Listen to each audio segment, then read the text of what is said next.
Hello আমার প্রিয় শিক্ষার্থী বন্ধুরা, তোমরা নিশ্চয়ই সবাই ভালো আছো। আজকের আমাদের বিষয় ইতিহাস। তবে তার আগে তোমাদের একটা খবর দিই, তোমরা যারা যারা WBSLST ফর্ম ফিল আপ করছো, তাদের ফর্ম ফিল আপের তারিখ বাড়ানো হয়েছে 21শে জুলাই পর্যন্ত। 21শে জুলাই সন্ধ্যে 6টা পর্যন্ত। কিছু টেকনিক্যাল প্রবলেমের জন্য এই বৃদ্ধি করা হয়েছে।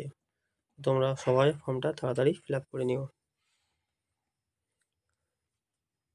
তো আজকের আমাদের বিষয় সুলতানি ও মুঘল বংশ।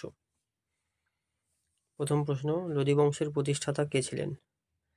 লোদী বংশের প্রতিষ্ঠাতা কে ছিলেন? তো বন্ধুরা, তোমরা কমেন্ট করতে থাকো। এই প্রশ্নের সঠিক উত্তর হয়ে যাবে বহলুল লোদী, অপশান বি। যারা যারা আজকের আমার চ্যানেলে প্রথম এসেছো, প্রত্যেককে বলবো চ্যানেলটিকে সাবস্ক্রাইব করে পাশে থাকা বেল আইকনটিকে প্রেস করে অল করে রাখবে, যাতে আগামী দিনে এরকমই শিক্ষামূলক ভিডিও সবার আগে তোমার কাছে পৌঁছে যায়। পরবর্তী প্রশ্ন, 2 নম্বর প্রশ্ন, খুবই গুরুত্বপূর্ণ প্রশ্ন।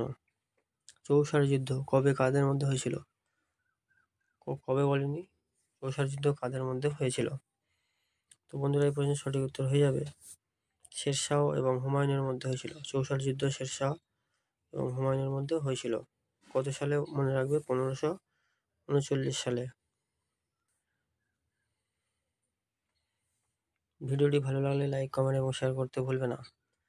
যে সমস্ত বন্ধুরা ফেসবুক থেকে আমার ভিডিও দেখছো, তাদেরকে বলবো পেজটিকে একটি লাইক করে চ্যানেলটিকে ফলো করে রাখবে এবং বন্ধুদেরকে শেয়ার করে দেবে। পাট্টা প্রথার প্রবর্তন কে করেন? খুবই গুরুত্বপূর্ণ প্রশ্ন। পাট্টা প্রথার প্রবর্তন কে করেন? এই প্রশ্নের সঠিক উত্তর হয়ে যাবে শেরশাহ সূরি। 3 নম্বর প্রশ্নের সঠিক উত্তর অপশন ডি, শেরশাহ সূরি। পাট্টা প্রথার প্রবর্তন শেরশাহ সূরি করেছিলেন।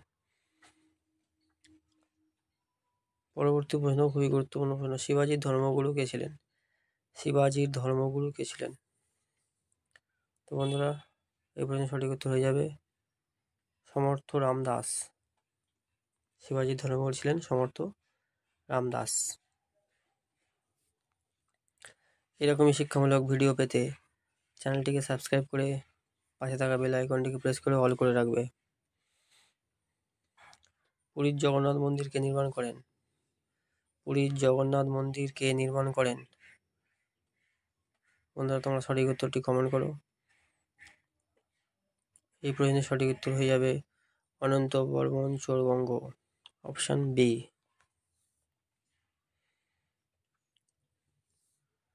পরবর্তী প্রশ্ন খুবই গুরুত্বপূর্ণ প্রশ্ন, তুতি-ই-হিন্দ নামে কে পরিচিত?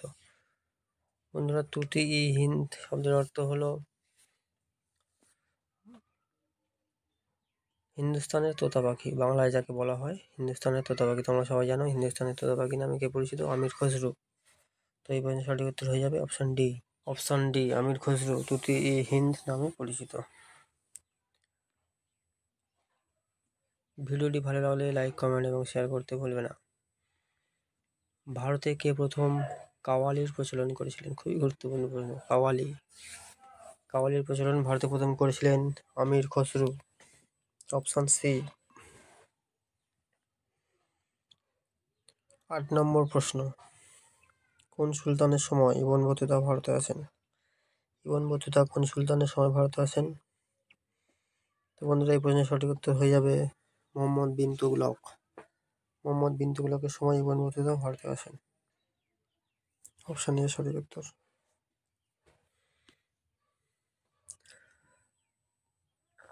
এইরকমই শিক্ষামূলক ভিডিও পেতে পেজটিকে সাবস্ক্রাইব করে পাশে থাকা বেল আইকনটিকে প্রেস করে অল করে রাখবে। 9 নম্বর প্রশ্ন, তৈমুর লং কবে ভারত আক্রমণ করেন? খুবই গুরুত্বপূর্ণ প্রশ্ন, বহু পরীক্ষায় বহুবার এসছে। তৈমুর লং কবে ভারত আক্রমণ করেন? বন্ধুরা, এই প্রশ্নের সঠিক উত্তর হয়ে যাবে 1398 খ্রিস্টাব্দে। 1398 সালে তৈমুর লং ভারত আক্রমণ করেন।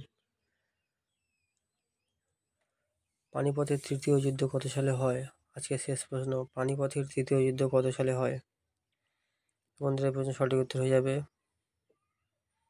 1761 সালে। 1761 সালে পানিপথের তৃতীয় যুদ্ধ হয় মারাঠা এবং আফগানদের মধ্যে, মনে রাখবে। তো বন্ধুরা, পানিপথের তৃতীয় যুদ্ধ মারাঠা এবং আফগানদের মধ্যে হয়েছিল 1761 সালে, মনে রাখবে। আজকের মতো এই পর্যন্ত। তোমরা ভালো থেকো, সুস্থ থেকো। আগামী দিন আরও এরকমই শিক্ষামূলক ভিডিও নিয়ে তোমাদের কাছে হাজির হব। ধন্যবাদ।